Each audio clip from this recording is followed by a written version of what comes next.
Hi friends, Fawaz മുനീറാണ്. നിങ്ങളാരും ഇതുവരെ എൻ്റെ ചാനൽ സബ്സ്ക്രൈബ് ചെയ്തിട്ടില്ലെങ്കിൽ എല്ലാവരും ചാനൽ സബ്സ്ക്രൈബ് ചെയ്യുക. നമ്മുടെ പുതുപുത്തൻ വീഡിയോസും കാര്യങ്ങളും നോട്ടിഫിക്കേഷനായി ലഭിക്കുന്നതിന് വേണ്ടിയിട്ട് ബെല്ലൈക്കൺ പ്രസ് ചെയ്യുക. പിന്നെ ഇന്നിപ്പോൾ നമ്മൾ ഒരു അബൂബക്കർ എന്ന കർഷകൻ്റെ അടുത്തേക്ക് പോകാൻ നിൽക്കുകയാണ്. വേങ്ങര കൂരിയാടുള്ള കർഷകൻ. അദ്ദേഹമാണ് ഇന്നത്തെ നമ്മുടെ ചാനലിലെ അതിഥിയായിട്ട് വരുന്നത്. കാരണം നമ്മൾ കഴിഞ്ഞ ഫസ്റ്റത്തെ ചാനൽ വീഡിയോയിൽ പറയുകയുണ്ടായി ഒരു വെജിറ്റബിൾ കിറ്റ് കൊടുക്കണം എന്നുള്ളതിനെ കുറിച്ച്. അപ്പോൾ വെജിറ്റബിൾ കിറ്റ് നമ്മൾ ആ കർഷകനിൽ നിന്ന് വാങ്ങാനുള്ള ഉദ്ദേശമാണ്. അപ്പോൾ നമ്മൾ ആ കർഷകനിൽ പോയിട്ട് അദ്ദേഹത്തിൻ്റെ വിശേഷവും നമുക്കുള്ള ആവശ്യമായ ജൈവവളം ഒക്കെ അദ്ദേഹം കൃഷി ചെയ്യുന്ന സാധനങ്ങൾ വാങ്ങാനുള്ള പരിപാടിയാണ്. അപ്പോൾ ഇനി നമ്മൾ അങ്ങോട്ട് പോകുമ്പോൾ അതായത് ഇപ്പോഴത്തെ ഗവൺമെൻറ്റിൻ്റെ ഇത് പ്രകാരം നമുക്ക് മാസ്ക് ഉപയോഗിക്കണം. കാരണം ഇപ്പോഴത്തെ അവസ്ഥ വെച്ചിട്ട് നമ്മുടെ സ്വയരക്ഷയ്ക്ക് വേണ്ടിയിട്ട് നമ്മുടെ സമൂഹത്തെ രക്ഷിക്കുക എന്നുള്ള ഉദ്ദേശം വെച്ചിട്ട് നമുക്ക് ഏതായാലും പുറത്തേക്ക് യാത്ര പോകല്ല. മാസ്ക് ധരിച്ച് സാനിറ്റൈസ് കയ്യിലൊക്കെ വെച്ചിട്ട് നമുക്ക് ഏതായാലും യാത്ര പോകാം. അപ്പോൾ നമുക്ക് ഇനി ഏതായാലും അദ്ദേഹത്തിൻ്റെ അടുത്ത് നിന്ന് നമുക്ക് അദ്ദേഹത്തിൻ്റെ വിവരങ്ങളും കാര്യങ്ങളും അതിനു മുമ്പ് നമുക്ക് ആ അദ്ദേഹത്തിൻ്റെ പാടവും കൃഷിസ്ഥലങ്ങളും ഒക്കെ ഒന്ന് ചുറ്റി കാണാം. ഓക്കെ,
നമ്മളിപ്പോൾ എത്തിയിട്ടുള്ളത് കൂരിയാടുള്ള ഒരു കർഷകൻ്റെ അടുത്താണ്.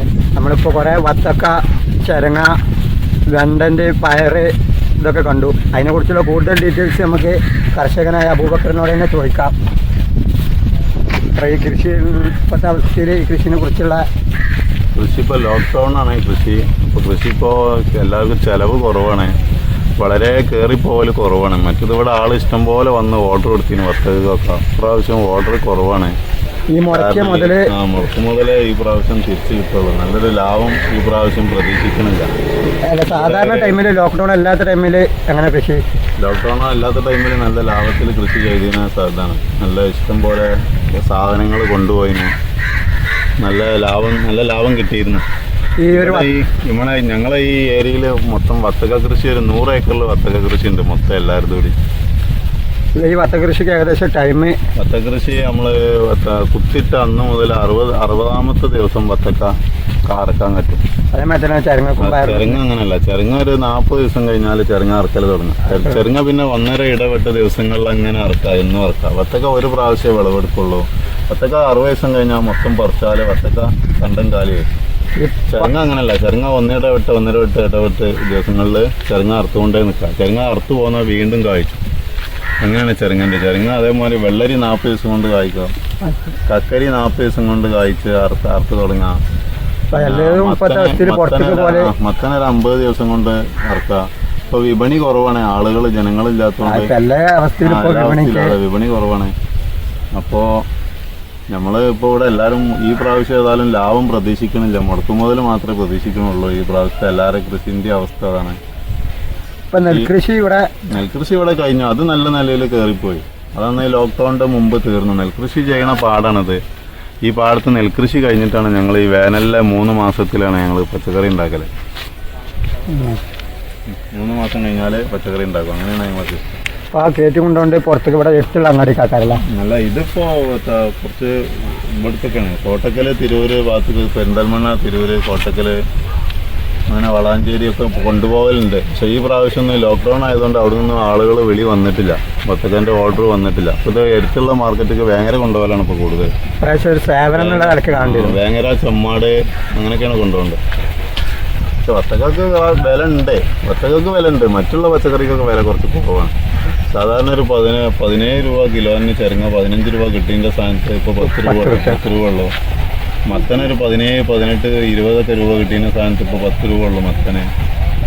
പിന്നെ വത്തക്കക്ക് പിന്നെയും ഒരു വില ഉണ്ട്. വത്തക്കക്ക് ഇപ്പോൾ ഒരു ശരാശരി 13 രൂപ 14 രൂപ മാർക്കറ്റിൽ വത്തക്ക നമ്മൾ കൊണ്ടേ കൊടുത്താൽ കിട്ടും. നല്ല വത്തക്ക കിട്ടും.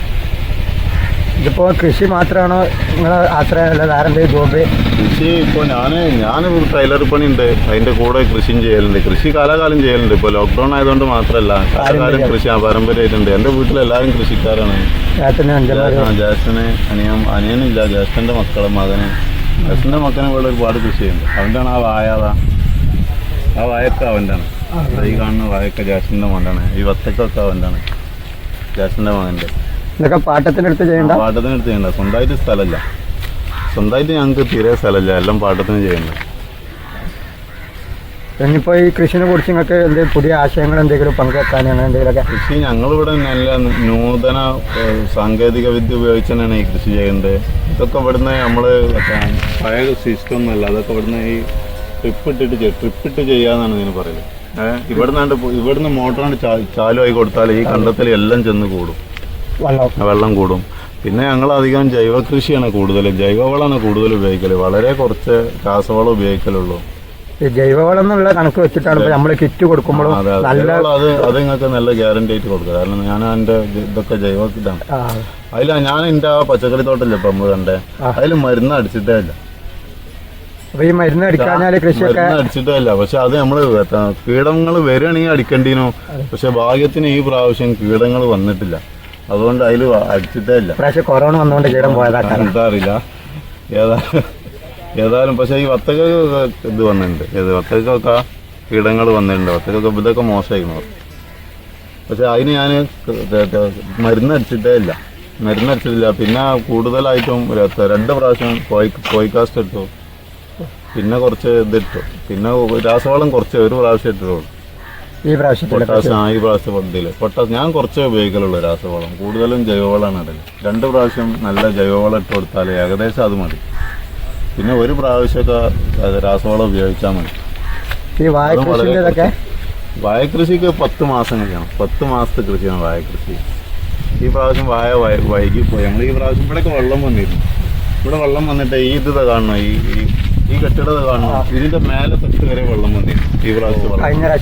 ഇപ്പൊ ഈ വെള്ളപ്പൊക്കത്തില് അങ്ങനെ അത് കഴിഞ്ഞതിന് ശേഷം നെൽകൃഷി ചെയ്യാൻ കുറച്ച് വൈകി.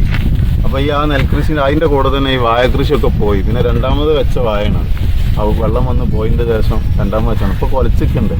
ഇതുവരെ വാഴക്ക് വില ഇല്ലേനോ, ഇപ്പൊ വാഴക്ക് വില കൂടിയിരുന്നു. ഇപ്പൊ ഒരു 30 കിട്ടുകയാണ്. മഴക്കാലം വരുന്നതിന് മുമ്പ് കൃഷിയൊക്കെ വിളവെടുത്ത് കഴിയും. 1 മാസം കൊണ്ട് ആ വാഴ ഫുള്ള് വെട്ടിപ്പോവും. ഈ പച്ചക്കറി ഫുള്ള് തീരും. അതൊക്കെ 3 മാസം കൊണ്ട് പച്ചക്കറി എല്ലാം തീരും. ഈ വത്തക്ക 2 മാസം, മറ്റുള്ളതൊക്കെ 3 മാസം കൊണ്ട് തീരും. ഇപ്പോഴത്തെ ഈ കാലാവസ്ഥ ഈ ചൂട് കുറച്ച് ബാധിച്ചിട്ടുണ്ട്. ഇപ്പൊ ചെറുങ്ങ കണ്ടില്ലേ, ചെറുങ്ങൊന്നും കായ് കുറവാണ്. അത് ഈ ചൂട് കൂടുതലായിട്ട്. അതേമാതിരി വത്തക്കയും ചൂട് കൂടുതലായിട്ട്. വത്തക്കക്ക് മുരടിക്കാറൊരു അസുഖമുണ്ട്. ഇവിടെയൊക്കെ മുരടിച്ചതിന്റെ ഒരു ഇതാണ് വലിയ വത്തക്ക കാണാത്തത്. കഴിഞ്ഞ വർഷത്തെ മാതിരി വലിയ വത്തക്ക ഇല്ല വരാം. കാരണം ഒക്കെ ഒരു മുരടിച്ചു. അതിനായി ചൂട് കൂടുതലായിരുന്നു, കാലാവസ്ഥന്റെ പ്രശ്നം. അപ്പോൾ അതിന് പ്രത്യേകിച്ച് മരുന്നൊന്നുമില്ല. അത് മരുന്നടിച്ചിട്ടൊന്നും അതിനെ പ്രതിരോധിക്കാൻ കഴിയുന്നില്ല. അത് കാലാവസ്ഥന്റെ ഇത് തന്നെ, ഒരു മാറ്റം തന്നെ. ഇനിയിപ്പോൾ അതൊരു കൃഷിനെ കുറിച്ച് ഇപ്പോൾ നമ്മൾ പുതിയ ജനറേഷൻ എന്തെങ്കിലുമൊക്കെ കൃഷി എല്ലാവരും കൃഷിക്ക് ഇറങ്ങണം. അങ്ങനെ ഒരു കൃഷിയിൽ നമ്മളെ ആരോഗ്യത്തിനും നല്ലതാണ്, നമുക്കൊരു ഉന്മേഷമാണ്. നമ്മൾ ഉണ്ടാക്കി വരുന്ന ഒരു കൃഷി ഇങ്ങനെ ഉണ്ടായി വരുമ്പോൾ അത് നമുക്ക് നല്ലൊരു കാണാൻ തന്നെ ഇതാണ്. ലോക്ക്ഡൗൺ കാരണം പിന്നെ നല്ല വരുമാനമുണ്ട് കൃഷിയിൽ നിന്ന്. ഇപ്പൊ ഈ പ്രാവശ്യം ലോക്ക്ഡൗൺ അല്ലാന്നുണ്ടെങ്കിലൊക്കെ നല്ല വരുമാനമാണ് വരുന്നത്. ഇതിപ്പോ എല്ലാവരും കൂട്ടാൻ പറ്റില്ലല്ലോ. പൊതുവേ പറയുന്ന കൃഷി ലാഭം കുറവാണ്. പക്ഷെ ലാഭമുണ്ട്, കൃഷി ലാഭമുണ്ട്. നമ്മൾ നല്ല അതിന് വേണ്ടിയിട്ട് നമ്മളും അധ്വാനിക്കണം. നമ്മളെ എപ്പോഴും നോട്ടം വേണം. കൃഷി ചെയ്ത് പോയാൽ പോരാ, കൂടെ എപ്പോഴും വേണം. കൃഷിയിൽ താല്പര്യം വേണം. ജനങ്ങളൊക്കെ കൂടുതലായിട്ട് ഇറങ്ങണം. ഒരു സ്ഥലം തരിച്ചിടരുത്, എല്ലാവരും കൃഷി ചെയ്യണം. ഒരുപാട് സ്ഥലത്ത് പോയാൽ ഇതുപോലെ പച്ചക്കറി എവിടെയും കാണൂല. കാരണം എല്ലാവരും അത് ഇറങ്ങാഞ്ഞിട്ടാണ്. അപ്പോൾ ഈ കോവിഡിന്റെ ഈ കാരണം തന്നെ ഇപ്പോൾ കർണാടകയിൽ മണ്ണിട്ട് മൂടിയിട്ട് ഇങ്ങോട്ട് വരാത്ത വിഷയമുണ്ടല്ലോ. അപ്പോൾ ഇപ്പോൾ ഈ പറഞ്ഞ മാതിരി എല്ലാവരും കൃഷി ചെയ്യണമെങ്കിൽ നമുക്ക് അങ്ങനത്തെ ഒരു ബുദ്ധിമുട്ടും കാര്യങ്ങളൊന്നും ഉണ്ടാവില്ലായിരുന്നു. അപ്പോൾ അങ്ങനെയൊക്കെയാണ് കൃഷിക്ക് എല്ലാവരും ഇറങ്ങണം എന്നാണ് പറയാനുള്ളത്. കൃഷി എപ്പോഴും ലാഭമാണ്. ഏതെങ്കിലും ഒരു കൃഷി നശിച്ചു എന്ന് കരുതി കൃഷിയിൽ നിന്ന് പിന്മാറരുത്. ഏതെങ്കിലും ഒരു കൃഷി ചിലപ്പോൾ എന്തെങ്കിലുമൊക്കെ വന്നുകൊണ്ട് നശിച്ചാൻ കാരണമുണ്ട്. കാരണം ചിലപ്പോൾ വെള്ളപ്പൊക്കം കൊണ്ട് നശിക്കാം, ചിലപ്പോൾ വലിയ വരൾച്ച കൊണ്ട് നശിക്കാം, ചിലപ്പോൾ വലിയ കീടങ്ങൾ നിയന്ത്രിക്കാൻ പറ്റാത്ത കീടങ്ങളുണ്ട്. പക്ഷെ അത് കരുതി രണ്ടാമത്തെ കൃഷി അങ്ങനെ ആവില്ല. ഒരു കൃഷി നഷ്ടപ്പെട്ടു എന്ന് കരുതി 2-3 കൃഷി ഒരേ ടൈമിൽ ചിലപ്പോൾ നല്ല വിളവ് കിട്ടും. നല്ല വിളവ് കിട്ടിയാൽ നല്ല ലാഭമുള്ള സംഗതിയാണ് പച്ചക്കറി, നെല്ല്, വാഴ ഒക്കെ എല്ലാം. ഏത് കൃഷിക്കും ഇറങ്ങണം. ഈ പൊതുവെ ന്യൂസിലൊക്കെ കൃഷിക്കാരൻ ആത്മഹത്യ എന്ന് പറഞ്ഞുകൊണ്ടാണ് ഒരുവിധമൊക്കെ ആൾക്കാർക്ക് ഇതിലേക്ക് ഇറങ്ങാനുള്ള ഒരു മടിയെന്നാണ് ഇപ്പോൾ ഉള്ളൊരു കാഴ്ചപ്പാട് തോന്നുന്നത്. അത് നമ്മൾ വലിയ കൃഷിക്കാരൊക്കെ അവരൊക്കെ ലോൺ എടുക്കണം, ബാങ്ക് ലോൺ എടുത്തുകൊണ്ട് കൃഷി ചെയ്യുന്നതാണ്. പിന്നെ അവർ എന്താ അതിൻ്റെ കാരണം എന്നറിയില്ല. ഇവിടെ ഒന്നും ആരും ഇതുവരെ കൃഷി കൊണ്ട് ആത്മഹത്യ ചെയ്തില്ല. നമ്മളെ ഈ പഞ്ചായത്തിലൊന്നും ആരും കൃഷി കൊണ്ട് ആത്മഹത്യ ചെയ്തിട്ടില്ല. നമ്മളെ മലപ്പുറം ജില്ലയിൽ തന്നെ ഇല്ല. അതൊക്കെ വയനാട് ഇവിടെയൊക്കെ കണ്ടിട്ടുണ്ട്. പൊതുവെ കേൾക്കുന്ന സ്ഥലമാണ് വയനാട് ജില്ല. എന്താണ് കാരണം എന്നുള്ളത്, പിന്നെ അവരൊക്കെ പറഞ്ഞാൽ എന്താണ് അതിൻ്റെ കാരണം എന്ന് വെച്ചാൽ ഇവിടുത്തെ ഒരു കൃഷി രീതി അങ്ങനെയല്ല. ഇവിടെ ഒരു കൃഷി നഷ്ടം വന്നാൽ അടുത്ത കൃഷി നോക്കും. അതാണ് ശരിക്കും വേണ്ടിയത്. അതെ, ഒന്ന് നശിച്ചാൽ അടുത്തീമേൽ അതുണ്ടാകും, ശ്രമിക്കും, അതുണ്ടാക്കും. ഏതായാലും വളരെയധികം ഉപകാരം. നമുക്ക് ആവശ്യമുള്ള വിവരങ്ങളും കാര്യങ്ങളൊക്കെ തന്നതിന്. Okay, thank you.